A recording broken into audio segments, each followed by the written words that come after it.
వీళ్ళకి అందరికి పోయి 8 పోయి 16 అయినాయి, 16 పోయి 24 అయినాయి. వాళ్ళకేం బాధ లేదు, కొద్దిగా డిఫరెన్స్ ఉన్నది. నా నియోజకవర్గంలో ఉండాలా, నాకు చాలా టెన్షన్ ఉందన్న. నా నియోజకవర్గంలో 61 మంది గ్రామ పంచాయతీ సర్పంచులు ఉండ్రి, 220 మంది కార్పొరేటర్లు కౌన్సిలర్లు ఉండ్రి, 5 మంది ఎంపీపీలు ఉండ్రి, 5 మంది జడ్పీటీసీలు ఉండి, మొత్తం 440 మంది లీడర్లు ఉండే నా మేడ్చల్ నియోజకవర్గానికి. 6,80,000 మంది ఓటర్స్ ఉండ్రి. దాన్ని మొత్తం తీసుకుపోయి సత్యనాథ్ చేసి 16 కార్పొరేటర్లు 16 డివిజన్లు చేసిరమ్మా. నాది ఎట్లుంది ఇప్పుడు నా పరిస్థితి?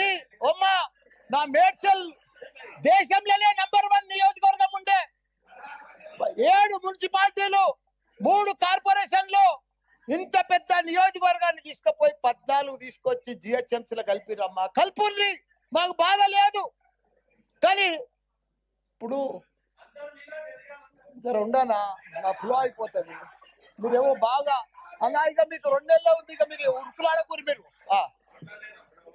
నేను ఒకటే చెప్తున్నా అమ్మా, వేరు గారు, నా రిక్వెస్ట్, ఇప్పుడు జవాన్ నగర్ ఉందమ్మా, మీరు 150 డీజిల్ల చెత్త తెచ్చి ఆడ వేస్తున్నారు.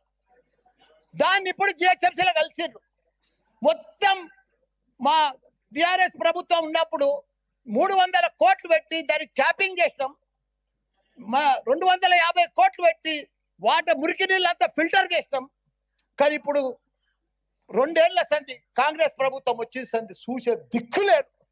మీ చెత్త అంతా బాబా, మీ చెత్త మల్లారెడ్డి గారు, మీరు ఆబ్జెక్షన్స్ అండ్ సజెషన్స్, చెత్త తీసుకొచ్చారు.